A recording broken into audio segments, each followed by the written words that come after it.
Hey, look at this. This is the new Lego set number 10365, Captain Jack Sparrow's pirate ship, which retails for $379.99 and is a piece count of 2,862. Now, I don't know where to begin with this set. It's amazing. I love it. It is 25 inches front to back, top to bottom. It's just, it looks so nice. I really don't know where to begin, so I guess we will start with the minifigures. It comes with 8 minifigures. First is the man himself, Jack Sparrow. Nice printing on the front and back. He's got dual molded legs, as far as I'm aware, new headpiece. And he's got double printing for the face. The next is the Captain Hector Barbosa. He also has, as far as I'm aware, a new headpiece with a feather in it. He's got a piece of cursed Aztec gold, and he also has dual printing for his undead face. And something that I really like about him is it's hard to tell, but his torso and legs are like the reflective silver that Lego has. So it looks really nice. Next up is William Turner, who I think does a great job at capturing Orlando Bloom's face. It just looks like him. He also has 2 faces and pretty basic printing on the front and back, nothing too special. Next up is Elizabeth Swan, who has a great gold printing detailed dress, and also, like most of the others, has 2 faces, also back printing. I love most of these minifigures. They all look very great. And then we have Jack's first mate, Joshua Gibbs. Same as the others. 2 faces, nothing too special. Simple printing on the front and back, captures what it needs to. And then you have all the side characters. So there is Cotton and his parrot that talks for him. Simple front and back printing. You have Marty with his rifle. Simple printing on him as well. And then you have, finally, Anna Maria, who has 2 faces as well. And if you want to count it, you can technically. The figurehead, I guess, counts as a 9th minifigure, just to include that. And this ship is, it's a display. It's very clearly meant to be a display, but there are plenty of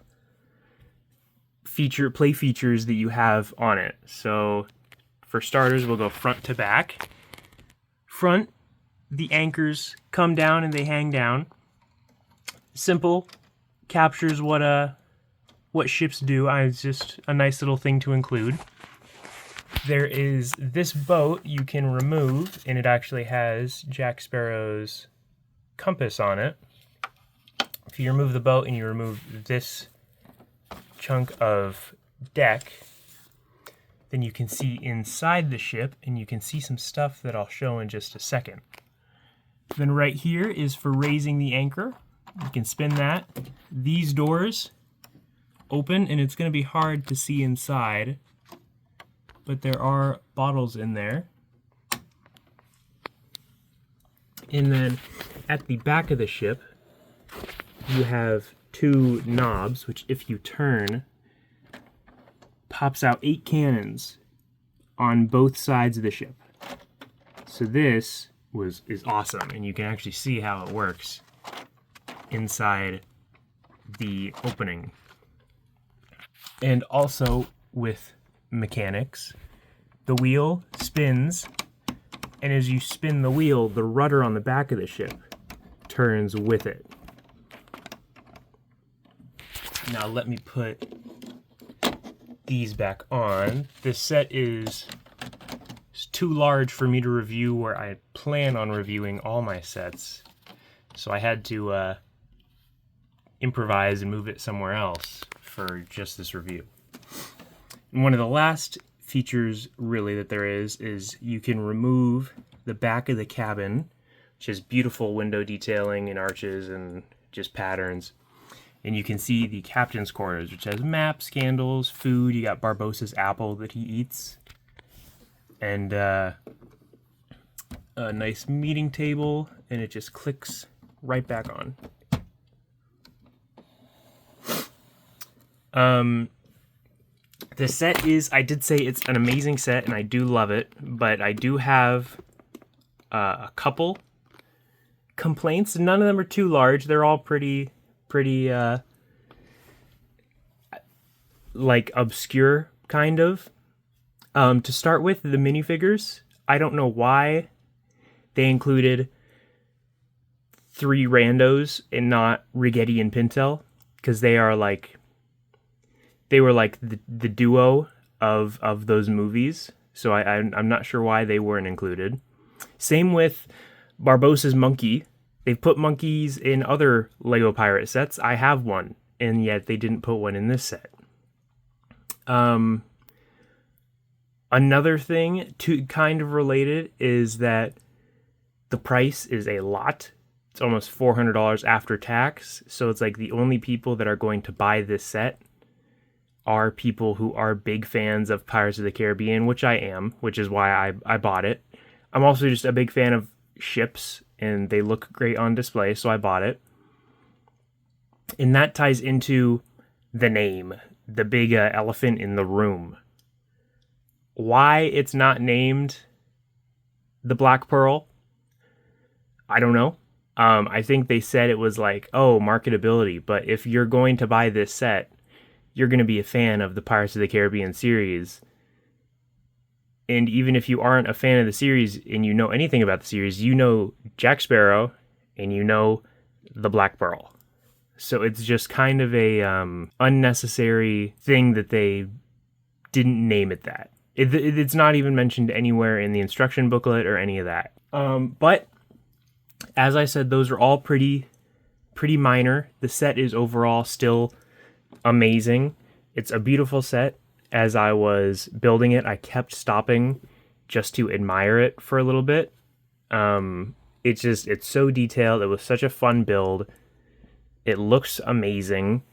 I can't get over it. I still keep stopping to admire it, and I cannot wait to display this. And I'm hoping that with the release of this, they'll bring back more Pirates of the Caribbean sets.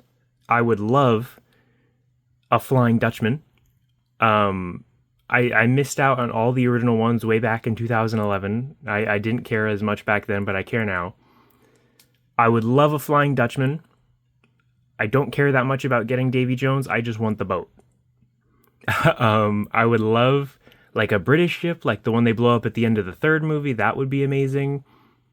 There's just so much they can do if they bring back Pirates of the Caribbean and make more Lego sets of it. So that is pretty much the end of the review. It's as I've said multiple times, an amazing set. Looks beautiful. Oh wait, there is one last thing. I keep forgetting it. The ship I'll have to cut to a different scene of me doing this, but you can actually remove at the water line right down here. You can pop the ship apart and you can display it so it's either a waterline model, so it's like it's in the water, or you can display it like this, where it's got the stands that are holding it up. I prefer it like this because it looks more like a display ship like this, but that can change depending on the person. I think it was a really good idea to include the waterline change. Now, if you enjoyed this video, please subscribe, hit a like. I'm going to be doing a lot more Lego reviews. I don't know the schedule, but I have plenty that I plan on reviewing, and I'm excited to get started. I hope to become a Lego YouTuber, pretty much. I have a speed build of this boat up on my shorts, and I'm going to, it should be already uploaded by now, upload a full version of the full speed build from beginning to end. The ending, it gets a little weird because the set got too big where it didn't fit in my desk where I build it. But go watch that, and if you're watching this sometime way in the future, check out my other videos, check out my channel. Thank you for watching, and I will see you in the next one.